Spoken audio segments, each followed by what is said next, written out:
Okay, so let's start with the title of my presentation, which is Whose Parliamentary Website Is It Anyway?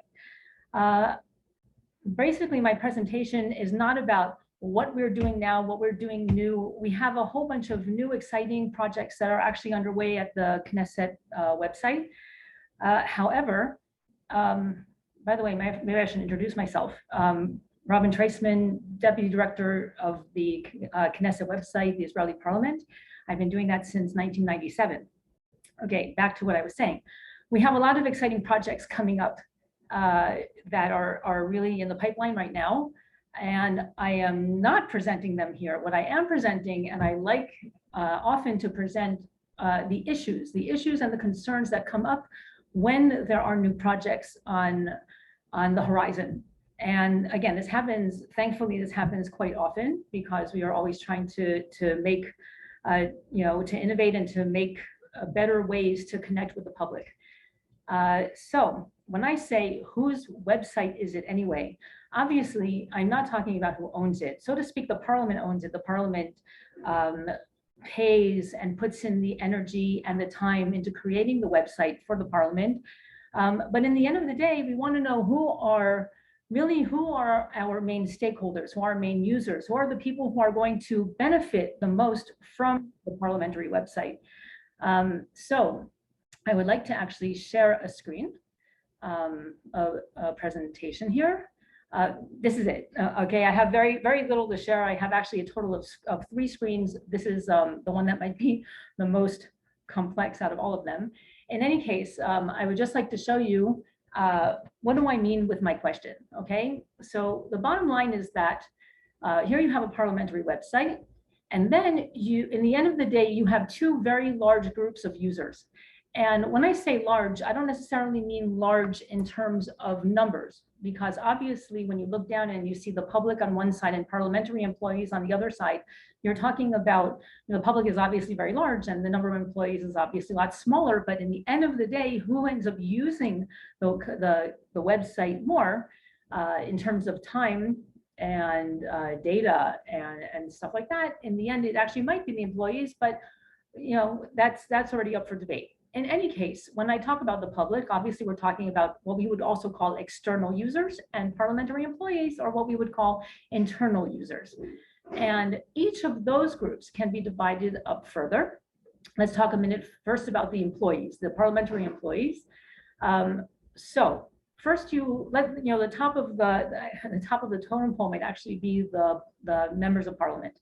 The members of parliament who want either for their information to get out to the public, or are interested or in need of seeing the information at any given time, whether it's on their mobile device, whether it's on the desktop, whether it's inside of the internal Knesset systems, which also show the website. So obviously, we're talking about making sure that whenever there is a a new part of the website that goes up online, it is also useful for the MPs in some manner.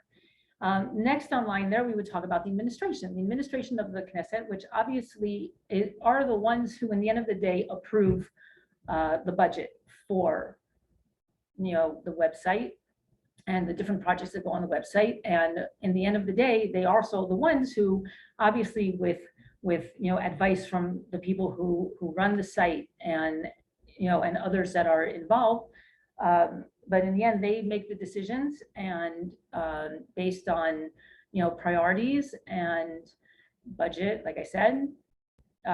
So the administration obviously is very important, and in the end of the day, if there's something that the administration wants to be on the website, in a way, no matter how much it costs, and no matter how much time it's going to take or how much time it might take away from other projects, if the administration wants it, in the end of the day, that's what's going to be.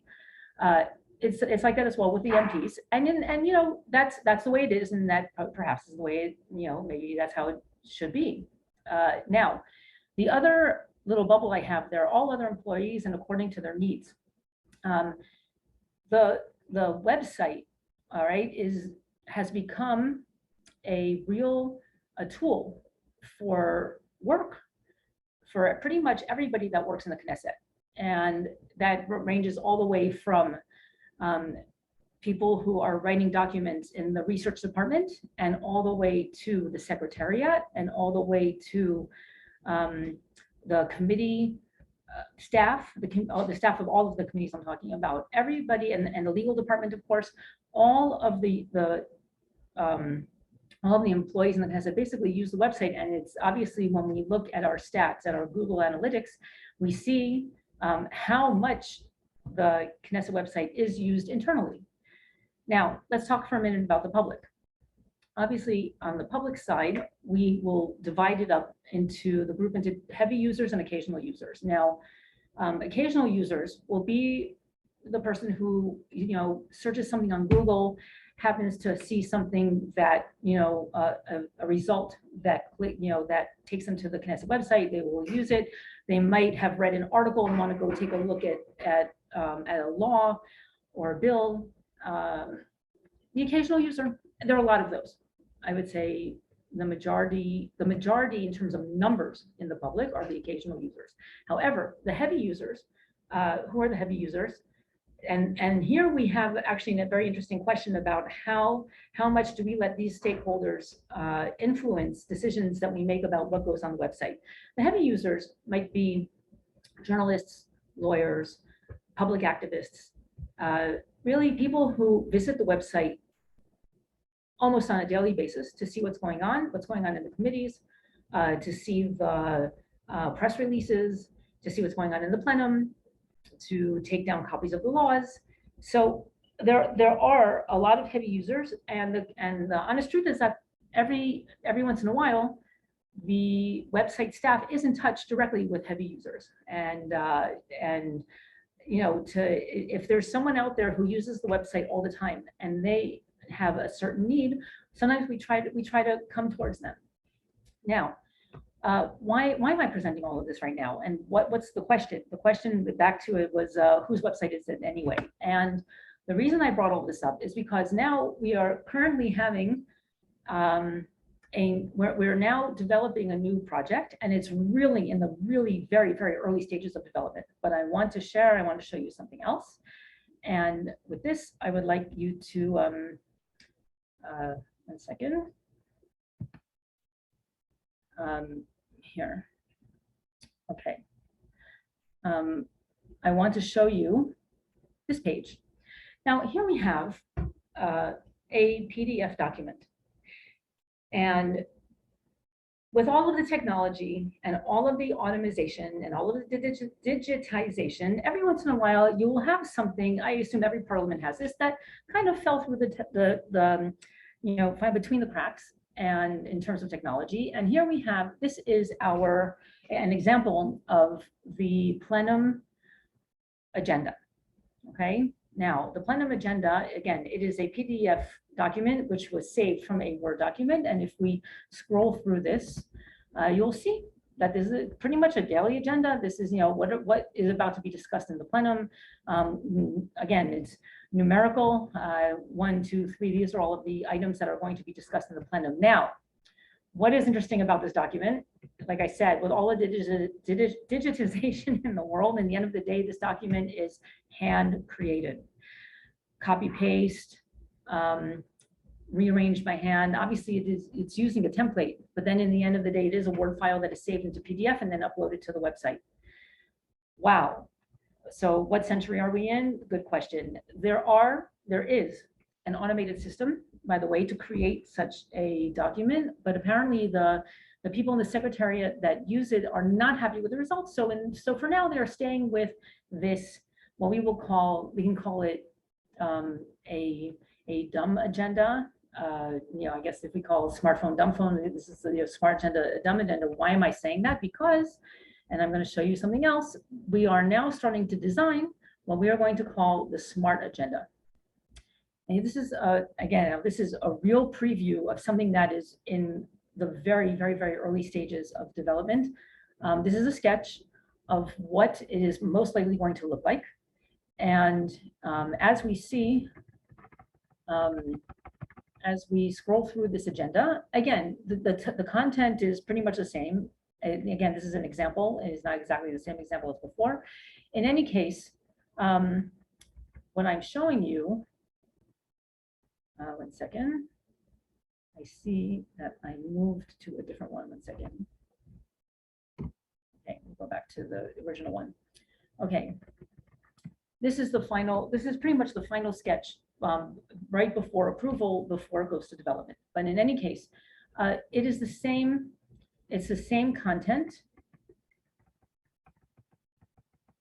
However, it is organized in a much more organized fashion. It is automated. It is coming directly, the content here is coming directly from the internal systems of the Knesset. Nobody should have to be, correcting the larger titles, such as what we see here with the checks. Now, what is the check? The check is, let's say we're in the middle of the plenum, all right, and somebody logs into this page while the plenum is happening. It will jump right away to here where the red arrow is. All of the rest of them have had blue checks. Right here where the red arrow is what is happening right now. And not only what is happening right now, but if you have a lineup of people who are meant to be speaking, of MPs that are meant to be speaking at that particular or on that particular topic, it will also highlight, that is the red of the name, highlight who is speaking currently. Now, again, I want to show you, I'm going to point out one more thing. Right here, on item number 8A, you see here an item that was crossed off, and in the red it says that this was removed from the agenda. Now, here is an issue where I would like to explain where there's a conflict between what I explained before, what we call the internal users and the external users. The Knesset Secretariat, who are the ones actually who did initiate this project, and it is in their interest that this project gets pushed through and gets done quickly. Now, almost everything that the Secretariat is requesting is also good for the public.